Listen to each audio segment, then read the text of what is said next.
नमस्कार दोस्तों।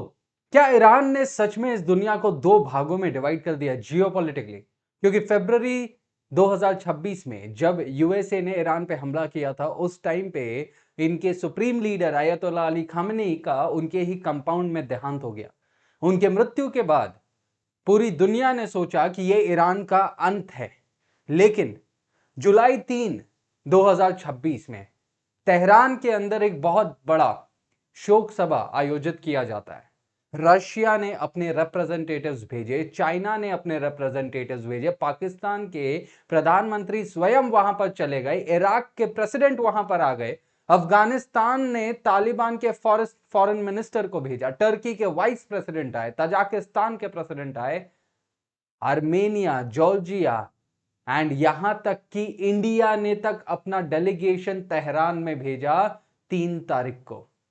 और ये सिर्फ कुछ नाम हैं जो इस शोक सभा में गए थे अयतोल्ला अली खामेनी के। यूएसए और यूरोपियन कंट्रीज को लगा कि अयतोल्ला अली खामेनी के मृत्यु के बाद यह ईरान का अंत होगा, लेकिन क्या यह सच में ईरान का अंत था? क्योंकि 100 देशों से रिप्रेजेंटेटिव्स तेहरान में 3 तारीख को इकट्ठा हुए थे, एक साथ वे स्वयं खड़े थे। एक आदमी के जनाजे के लिए क्या ये आए थे क्या? बिल्कुल नहीं।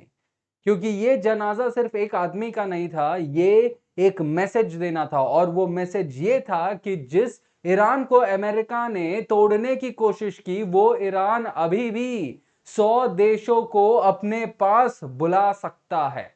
लेकिन ये वीडियो सिर्फ एक फ्यूनरल के बारे में नहीं होगा, ये उस हिडन रियलिटी के बारे में है जो दुनिया के न्यूज में कभी नहीं आती। कि ईरान जो सैंक्शंस में, वॉर में सुप्रीम लीडर खो चुका है, डिप्लोमेटिकली इतना पावरफुल क्यों है वो अभी भी? और इंडिया के लिए वो पावर क्यों मैटर करता है? क्योंकि इंडिया ने भी अपने डेलीगेशंस भेजे यहां पे। पहले ही मैं आपको एक चीज क्लियर कर देना चाहता हूं कि इस वीडियो में मैं ना ही ईरान का समर्थन या उसके विरोध में कुछ बात बोलने वाला हूं। यह वीडियो सिर्फ एक जियोपॉलिटिकल रियलिटी के बारे में आप सबके सामने कुछ चीजें प्रस्तुत करने के लिए है, ना ही किसी के समर्थन, ना ही किसी के विरोध के लिए। कि एक फ्यूनरल अक्सर वो रिवील करता है जो डिप्लोमेसी छुपाती है। कौन आया, कौन नहीं आया और क्यों, ये 3 सवाल दुनिया की असली पावर मैप को दिखाती है। और जब हम ये मैप देखेंगे ना, तब हमें रियलाइज एक्चुअल में होगा कि ईरान के बारे में जो हमें बताया गया है वो एक्चुअल में एक आधी कहानी है। पहले एक चीज समझिए, फ्यूनरल डिप्लोमेसी होती क्या है? जो आपको यहां पर दिख रही है, जो ये लोग यहां पे शोक सभा में आए हैं, ये जियोपॉलिटिक्स में एक ऐसी टर्म है जो तब यूज होती है जब कोई भी देश किसी दूसरे देश के बड़े नेता के फ्यूनरल में अपने रिप्रेजेंटेटिव्स भेजता है। तो वो सिर्फ रिस्पेक्ट नहीं देने के लिए भेजा जाता है, वो एक पॉलिटिकल सिग्नल देने के लिए होता है कि हम शायद तुम्हारे साथ खड़े हैं या हम तुम्हारे विरोध में नहीं है। सोचो, जब इंडिया ने खामेनी के फ्यूनरल में बिहार के गवर्नर सैयद अता हसैन, डेप्यूटी फॉरेन मिनिस्टर को भेजा, तो इंडिया ने वो सिग्नल दिया कि ईरान के साथ हमारे जो संबंध है ना, वो महत्वपूर्ण है। वॉर के बाद भी, सैंक्शंस के बाद भी, अमेरिका के प्रेशर के बाद भी। और जब रशिया ने फॉर्मर प्रेसिडेंट दिमित्री को भेजा यहां पर, तो रशिया ने भी ये स्वयं कह दिया कि हम भी ईरान के साथ खड़े हैं। वो डिप्लोमेटिकली हो सकता है, स्ट्रेटेजिकली हो सकता है, या पब्लिकली हो सकता है। अब कौन आया ये इंपॉर्टेंट है, लेकिन कौन नहीं आया ये उससे भी ज्यादा इंपॉर्टेंट है। पूरी वेस्टर्न वर्ल्ड, सिर्फ एक एम्प्टी चेयर था ईरान में, एंड वो वेस्टर्न वर्ल्ड शामिल नहीं हुआ। America, UK, France, Germany, Iran ने इस समय पे ऑफिशियली ये कह दिया कि जो कंट्रीज यूएस इजराइल स्ट्राइक्स के बाद विरोधी पोजीशन में थे, हमने उन्हें इनवाइट ही नहीं किया। मतलब ईरान ने इंडिया और बाकी देशों को इनवाइट किया। तो ये एक मास्टर स्ट्रोक था ईरान का, समझना, क्योंकि ईरान ने बेसिकली दुनिया को दो पार्ट्स में बांटने का यहां पे प्रयास कर लिया। एक तरफ जो ईरान के साथ खड़े और दूसरी तरफ जो ईरान के साथ नहीं। और 100 देश पहली तरफ में एक साथ खड़े हैं पहली बार। लेकिन एक सवाल है यहां पे कि ईरान जो सैंक्शंस में है, जो वॉर में है, 100 देश को अपने पास कैसे बुला सकता है? इसकी वजह है एक simple word, that is the geography of Iran. Iran का अगर आप मैप देखेंगे तो एक तरफ आपको दिखेगा पर्शियन गल्फ, दूसरी तरफ आपको दिखेगा कैस्पियन सी, बीच में होता है होर्मुज स्ट्रेट, यहां पे, ठीक है, बीच में होता है होर्मुज स्ट्रेट। दुनिया का 20% तेल का हिस्सा आपको यहीं से देखने को मिलेगा।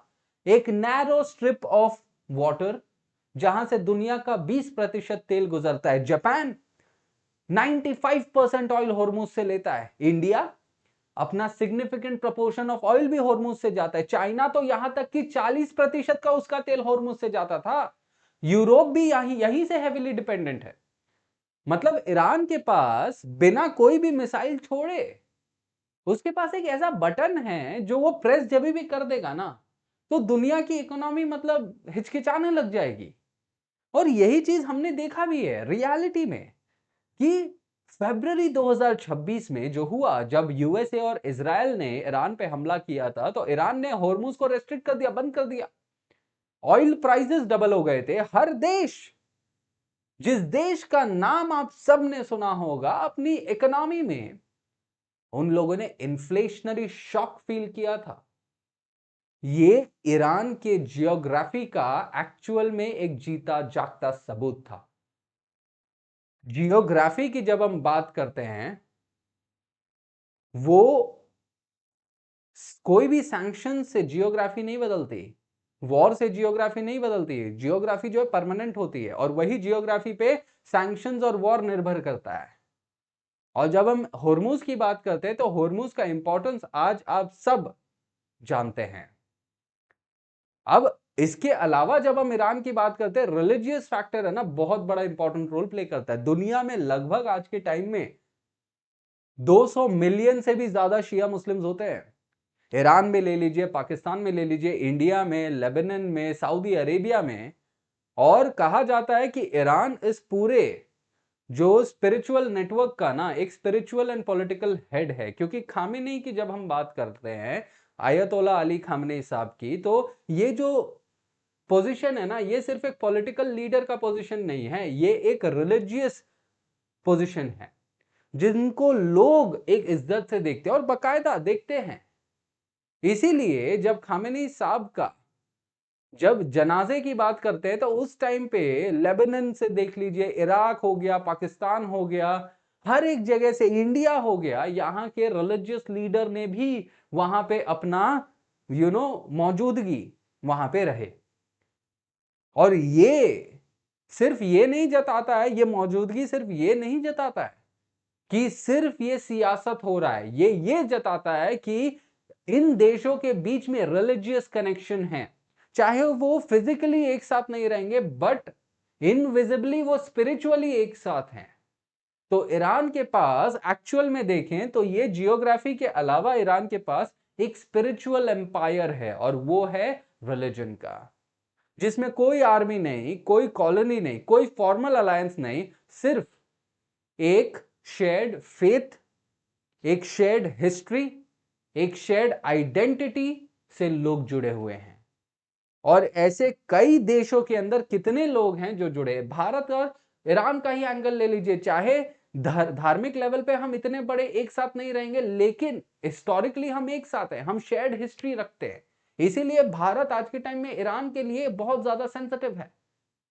और इंडिया का ये जो पोजीशन है ना, बहुत ज्यादा न्यूएंस है। इंडिया का संबंध बहुत ज्यादा यहां पे देखने लायक पड़ेगा, क्योंकि इंडिया जो अमेरिका का पार्टनर भी है, और इंडिया जो रशिया के साथ तेल भी खरीदता है, वही इंडिया ईरान के साथ भी अपना रिश्ता बना के रखना चाहता है, क्योंकि हॉर्मुज इंपॉर्टेंट है। तो इंडिया के बारे में आपको एक चीज समझना पड़ेगा कि दुनिया का सबसे बेहतरीन या सबसे असरकारक डिप्लोमेसी के अंदर बात करते हैं तो वो होता है बैलेंसिंग द रोप, क्योंकि इंडिया एक तरफ अमेरिका के साथ क्वाड में है, डिफेंस में है, टेक्नोलॉजी में है, रशिया के साथ ऑयल खरीद रहा है, ट्रेड कर रहा है, आर्म्स कर रहा है, एंड ईरान के साथ चाबहार पोर्ट। ये तीनों भी चीज को बैलेंस करना, एक तरफ ज्यादा नहीं एक तरफ ज्यादा नहीं, यही है खासियत ऑफ जियोपॉलिटिक्स। एंड यहां पर खामेनी साहब के इस पर्टिकुलर जनाजे से पहले ही प्रधानमंत्री मोदी की बात हुई है, जिसके बाद हमने ऑफिशियल डेलीगेशन भेजा। ऑफिशियल डेलीगेशन, ये चीज याद रखना है आपने। इंडिया वो देश है जो एक तरफ अमेरिका का स्ट्रैटेजिक पार्टनर है, दूसरी तरफ ईरान के फ्यूनरल में अपने ऑफिशियल प्रेजेंस देता है।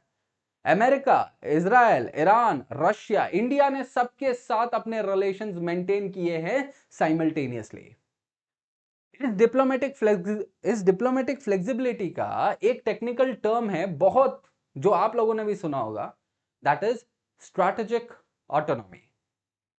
एंड इंडिया ने इसी स्ट्रैटेजिक ऑटोनॉमी को तेहरान में पब्लिकली डेमोन्स्ट्रेट किया है। यह सिर्फ सिंबलिज्म नहीं था भारत का, ईरान इंडिया के लिए बहुत ज्यादा मैटर करता है। बट क्यों? इसके तीन मेजर कारण है। सबसे पहला तो आपको पता है कि भाई चाबहार पोर्ट जो होता है वो हमारे लिए बहुत इंपॉर्टेंट है, क्योंकि ये ईरान के साउथ ईस्ट कोस्ट पे है। ये एक ऐसा पोर्ट है जिसमें से इंडिया जो है अपने चीजें एक्सपोर्ट कर सकता है to the from through Afghanistan to Europe, Pakistan को बाईपास करके। एंड इसीलिए सेंट्रल एशिया तक पहुंचने के लिए बहुत इंपॉर्टेंट है। और दूसरा सबसे इंपॉर्टेंट कारण जिसके लिए ईरान इंडिया के लिए बहुत महत्वपूर्ण है, दैट इज एनर्जी।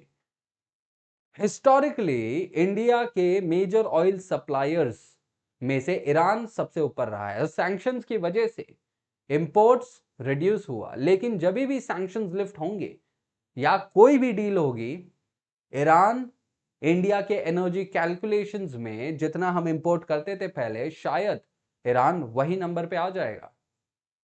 एंड तीसरा सबसे मोस्ट इंपॉर्टेंट चीज कि ईरान भारत के लिए क्यों महत्वपूर्ण है, वो होता है कनेक्टिविटी। इंडिया का एक सपना है international north south transport corridor, जो ईरान से गुजरते हुए रशिया से इंडिया तक का एक लैंड सी रूट है। ईरान के बिना यह चीज पॉसिबल ही नहीं होती है। ईरान इंडिया के लिए ऑप्शन नहीं है, ईरान इंडिया के लिए स्ट्रेटेजिकली इंपॉर्टेंट है। अब साउथ एशिया की जब हम बात करते हैं तो इसी साउथ एशिया में अगर आप देखेंगे तो पाकिस्तान हो गया, ठीक है। पाकिस्तान के सिग्निफिकेंट टाइज हैं विद ईरान। पाकिस्तान ईरान दोनों के बीच में पहले एयर स्ट्राइक्स हुए थे, लेकिन टेंशंस बढ़ रहे थे। लेकिन उसके बाद क्या होता है कि पाकिस्तान ने एक मीडिएटर का रोल प्ले किया बिटवीन यूएसए एंड ईरान, और खामेनेई साहब के फ्यूनरल में पाकिस्तान ने अपना सबसे लार्जेस्ट डेलीगेशन भेजा, जो उनके इसी एम्बिशन को दर्शाती है कि वो भी शांति चाहते हैं। बट उनका हिडन एजेंडा क्या है, नो वन नोज। अफगानिस्तान ने भी यहां पर अपनी जो है डेलीगेशन भेजी ताकि ईरान के साथ वो भी सिंपैथी में रह सके, ताकि ईरान और तालिबान के बीच में जो मसले हैं ना वो भी सुलझ सके। यहां तक कि बांग्लादेश ने तक यहां पे भेजे। तो इसी से समझ आता है कि द होल ऑफ एशिया मोर और less stands with Iran, but the Western countries do not stand with Iran. So is the world actually divided between two parts, where Iran is the center and Europe and Asia are the two parts?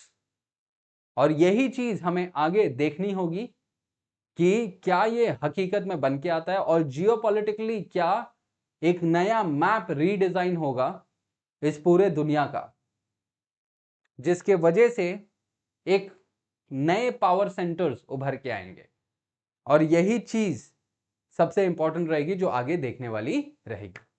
तो इस session के साथ हम इतना ही रखेंगे, and I will see you up in the next session. Thank you, धन्यवाद and जय हिंद।